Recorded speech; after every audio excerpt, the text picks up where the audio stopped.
Our mission at Resilient Advisor is to have a significant impact on the retirement crisis by educating and empowering financial advisors to better serve their clients.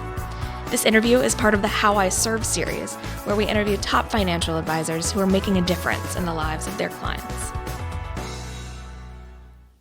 Thanks for downloading this episode of the Resilient Advisor.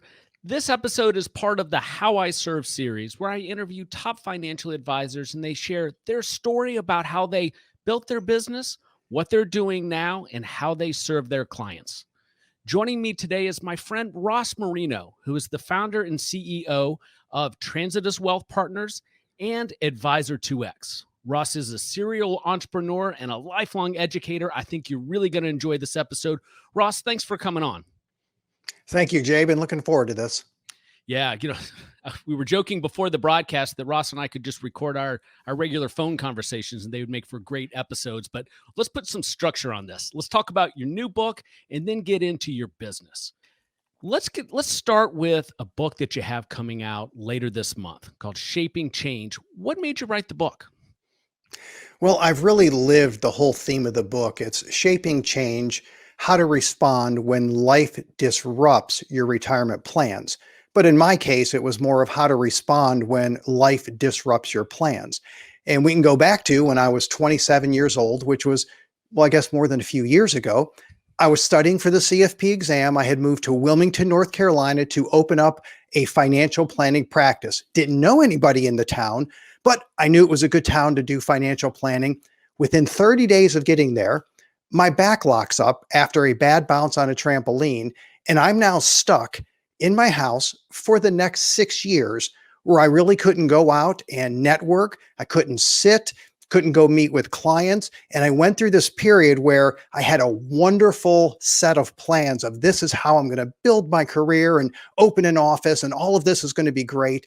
And then seemingly overnight, everything just gets shattered. The plans were literally worthless. And not only have I lived that, but 30 plus years as a financial planner, any advisor will tell you they've seen clients go through this where they have plans one day, you wake up the next day, and the plan is practically scrapped because now life happened and the plans need to change. Yeah, Ross, let's go back and unpack some of that because there's a lot there. So 27 years old, you hurt your back. You don't hurt your back. You become debilitated by your back. From age 27 to 33, you're working as a financial planner out of your house without going outside? Literally in the room over the garage, had to build a practice that way. And this was the late 1990s, early 2000s, which means the internet wasn't really a thing. And I couldn't just put out a web page or market in some different ways. So it was a challenge to say the least. I had to pivot my practice to 401k plans.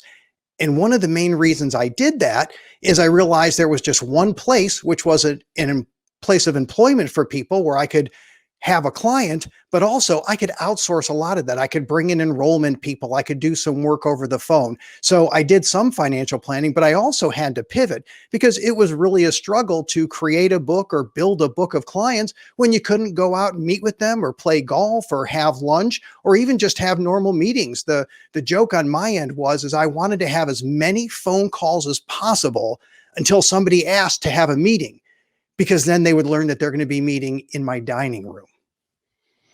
All right. So that's your process for 6 years. What changed after 6 years that got you out of the house? Well, you just learn to live with what your injury is. And it was a back issue. And I learned a lot of what I could do and what I couldn't do. So I couldn't sit much. So when I was in the room over the garage, I literally laid on the floor on a bunch of pillows. And I had a floor office as one of the running jokes. But I eventually learned how to work with that so I could get out of the house and got together with a partner. We did a building and open up an office, and I still stand now. I don't sit much. So I wouldn't say that my back is a lot better, but I've certainly learned how to live with it. So that was just 6 years of trial and error and error, which is how we do a lot of things in life, to eventually learn what I can and can't do and learn how to function without having to take painkillers. And pre-Zoom, pre-YouTube, pre any social media for connecting with people. So that in itself was quite a feat. Did things settle down for you after the age of 33? Well, I had a plan for things to settle down. It was great. By about age, say 35, I told my wife, I know it's been a rough 10 years. We've been married for 10 plus years at that point. Give me about 5 years. I'll build up the practice and then we can move. We'll get a house. We were working on having a family at that point in time. Thought everything would go well. Well, by the time I hit age 40, my wife and I adopted a couple of daughters. Great experience. But within a year or two, we realize our youngest daughter is actually special needs. And that in itself creates a lot of challenges and a lot of disruptions. And at about the same time, my wife fell ill. She ended up being bedridden for about 12 or 13 years, where most of her life was out of a bed in a room over a garage. So she had some struggles as well. So I all of a sudden found myself being a caregiver to a disabled wife and like a single parent to a special needs child. So I thought the back injury was quite challenging. You never know what life's going to bring you. That stage in life was certainly rough, but the value of that is when you have limited time and limited energy because of family obligations, and this is not unique to me. I've heard this from so many entrepreneurs and financial planners. When you have those types of limitations, you really learn to focus and prioritize and become efficient, because what you have available, your resource allocation to life, is limited. So it really helps you zero in on what you need to do in business. And that's really a bonus. Your resource allocation in life is limited. I love it, Ross. And I knew that story prior to this interview. It still inspires me every time. You're 6 years working off your floor, then your wife becomes disabled. You guys, I always say you have broad shoulders. You both have broad shoulders. But as you go through something like that, you've also been building businesses. Clearly, you must have learned something through those hard times to still empower you to build these two successful businesses that you have today. Well, I think the advantage of going through that, it isn't just understanding how to build businesses, but it's the Dan Sullivan principle of who, not what, or who, not how, right? I couldn't do whatever I was thinking of doing. So the only way businesses would grow is if I brought people in who were incentivized and also had a passion to grow those businesses.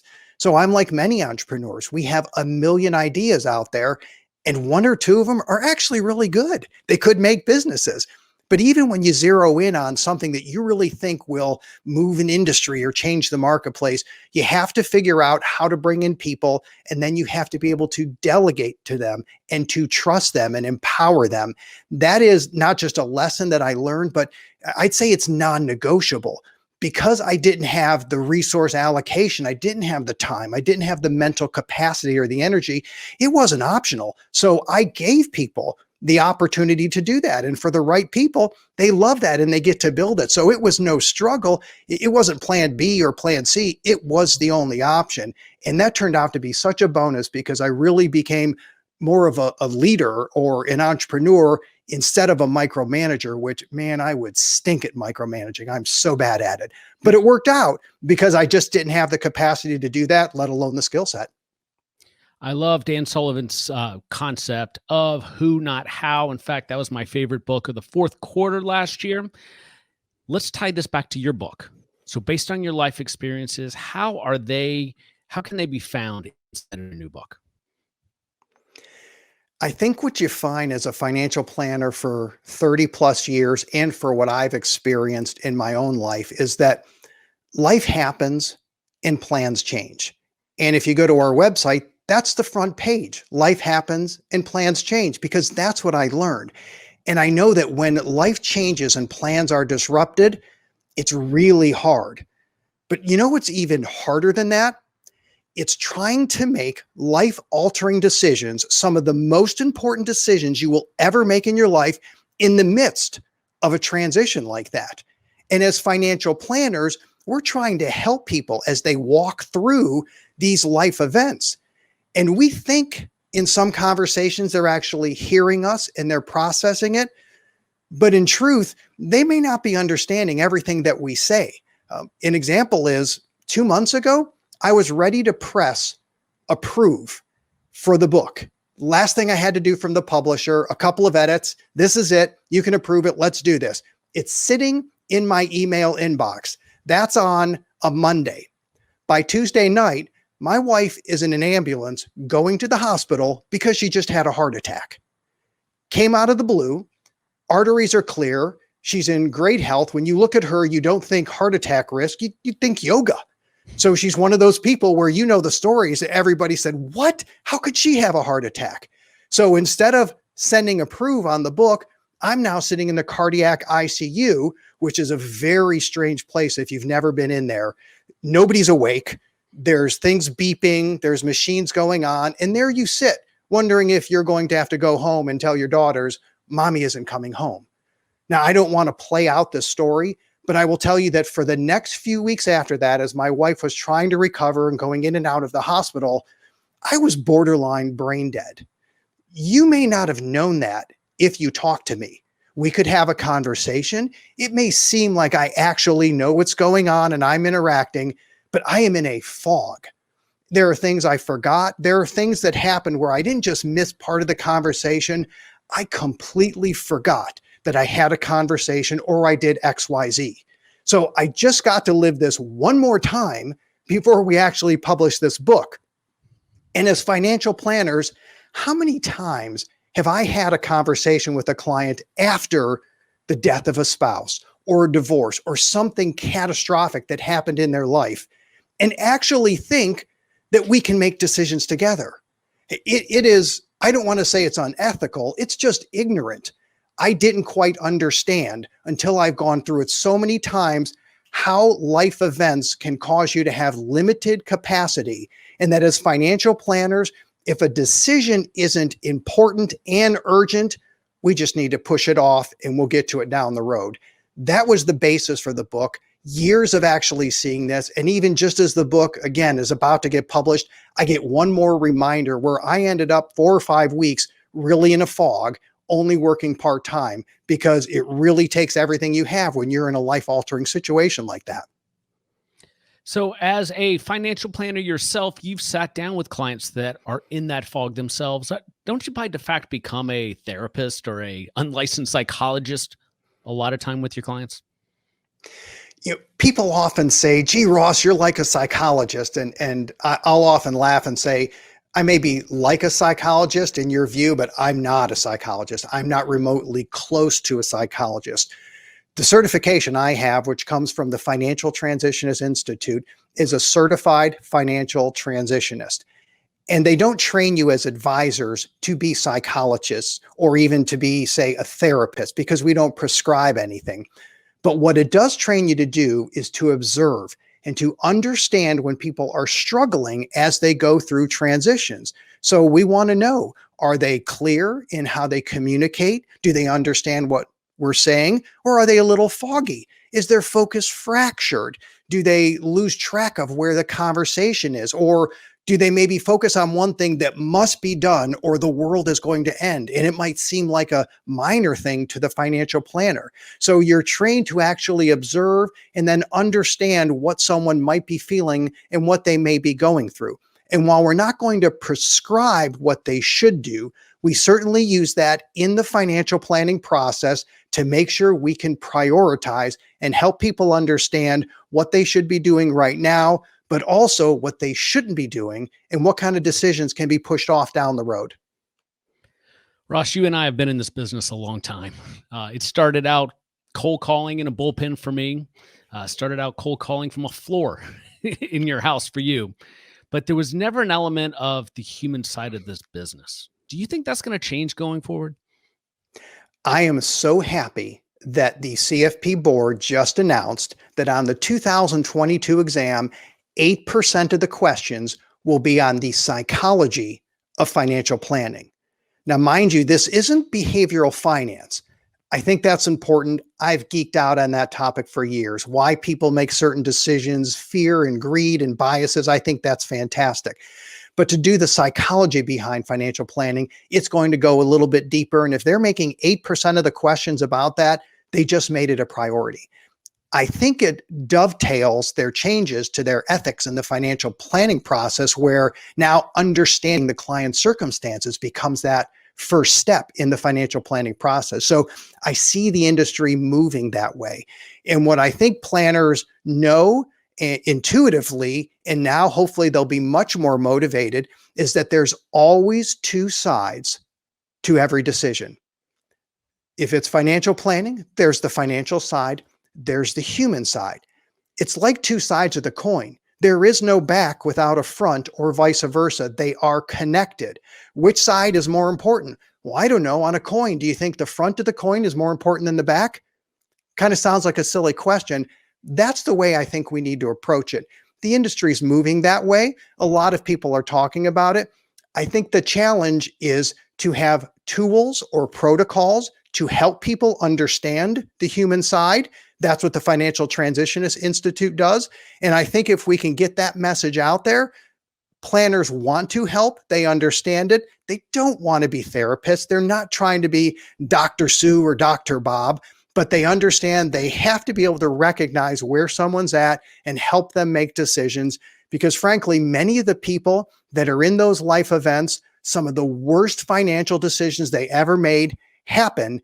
And oftentimes the planner has absolutely no idea because it's someone taking advantage of this person who has diminished capacity because of a life event. So I see it becoming more apparent. The CFP board is obviously bringing it in there, and hopefully we can help get the word out as well. Yeah. Well, speaking of getting the word out, your co-author, Susan Bradley, has been doing that for a while. What do financial advisors who are not familiar with her work need to know? Go to the Financial Transitionist Institute. Google it, find it, look at it. I found out maybe 3 or 4 years ago about what she did. The quick story is it was 2015. I figured out after everything I've been through in life that helping people make decisions when life happens and plans change is the key to financial planning. Planning for the future is great, but it's unknown. What do we do in the present when life keeps happening and we keep getting a detour? And I embarked on my own education path and was going to create my own firm. And I did at that time, Transitus Wealth. Well, I had a big, long outline of everything that I thought we could do over time. And then one day I find Susan Bradley, Financial Transitionist Institute, and I knew her name. And as I read through the website and everything that they addressed, to me, I looked up and thought, this is the Rosetta Stone to financial planning. This is what I've been looking for years and years and years. It finally helped me understand why clients seem to make decisions sometimes when to everybody around them, it is painfully obvious that's the wrong decision. But why do they do that? Because they're in a transition, their decision-making ability is compromised, and advisors like me, we didn't really know what to do with that. And sometimes people would make poor decisions. Well, Susan's Institute has been working on this for a long time. When I actually saw the webpage, I went home and told my wife, I got to show you something. I showed her the computer in the front page of it, and she looked at it and said, isn't that what you were going to do? I said, yes, it's transition planning, life event. And then she said, so it's already built. I'm like, right.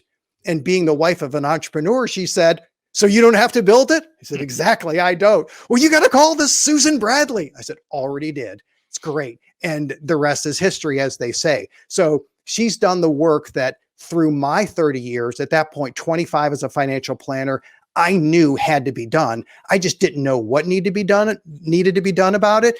She and a group of a lot of planners literally around the world have created a great body of work, lots of tools, lots of protocols. Advisors should check it out because truly, I believe it's the Rosetta Stone to financial planning.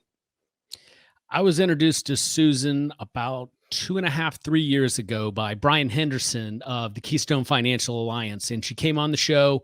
Great episode. This was before we were doing video, and it really, really was informative. I'll put links to that in the show notes to this episode. Let's pivot, Ross. Tell us a little bit about the Transitus process for financial planning, because I've got a feeling it doesn't look like your typical process.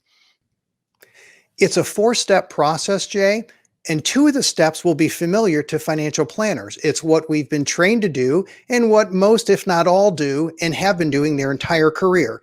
Here's the 4 steps, and it's 4 questions. The first is, what's going on?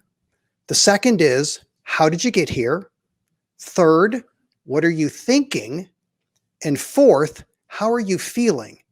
Now let's unwind those a little bit. What's going on is basically the event or circumstances that motivated a prospect or a client to call in and say, we need to talk. And we want to know what led up to whatever those circumstances are. So question one, what's going on? Question two, how did you get here? If you're retiring, was it planned? Did something change? Was there a health situation where all of a sudden now you have to retire? And not only do we want to know the circumstances around whatever change is going on in their life, we're also going to go back and learn their money story. What influenced your decisions, your beliefs, your habits about how you manage money, because that's going to be helpful. Then you move on to number three, which is, what decisions are you trying to make? Are you struggling with anything? Are you thinking about anything? Are there any options out there? For someone retiring, they may want to know, when do I take Social Security? How do I replace my income? These are the what are you thinking questions that we have to understand. And then number four, it becomes, what are you feeling? Are you excited? Are you stressed out? This is going to influence the decisions that they make. Now, the planners, myself included, we always did number one, what's going on? We always did number three, what are you thinking? Because that's how we approached prospects and clients. It's great for the financial planning process. But as a financial transitionist, we must add into, how did you get here? What are the circumstances around this change in life? And then how are you feeling? And as I gain insight into that, I'm now in a much better position to help people make a decision that's in their best interest. Awesome. What a great process. What a way to find a connection with your clients that you wouldn't have if you were just going through the standard 7 steps of the financial planning board's process. Not that you're not doing that, but if that was your outright goal. As we wrap up here, because we are clearly over time, I knew that Ross Marino and Jay Coulter would go over. Tell listeners a little bit about Advisor 2X and how you guys are going to come out of the other side of this pandemic. We had a conference that I had been planning for years, slated for March of 2020, right when the pandemic started. And for a quick Advisor 2X tutorial, we've been doing conferences and meetings and events for financial advisors since 2010. We've hosted more than 1,000 conferences across the country, some small, 30, 40, 50 people, some multi-day, hundreds and hundreds of people, always for financial advisors. So that's what we do. This is the conference I was waiting to do for years, talking about it for years. And it is the Retirement and Longevity Summit. And the reason we called it Retirement and Longevity is so many people talk about retirement planning. But is that really the goal? I'm pretty sure it's retirement and longevity. It's combining quality of life with financial security. It's understanding the human side and the financial side. We had a great list of speakers. We had a wonderful agenda queued up. Over 300 advisors were already registered. Even though it was a first-year conference, they were coming. People were excited. And of course, we had to pause it, which we did. But in March of 2022, it's on the calendar. It'll be in San Diego. It's the Retirement and Longevity Summit. If you're attracted to or really think it's important to understand the human and the financial aspects of retirement, we'd love to have you join us. Yeah, your conferences are always top notch. San Diego is a great place to kick off a conference if that's your first one coming out of quarantine. Ross, we appreciate you coming on the show. For podcast listeners, learn more about Ross and his company by visiting transituswealth.com. That is transituswealth.com. Ross, thanks for coming on. Thanks, Jay. Appreciate you having me.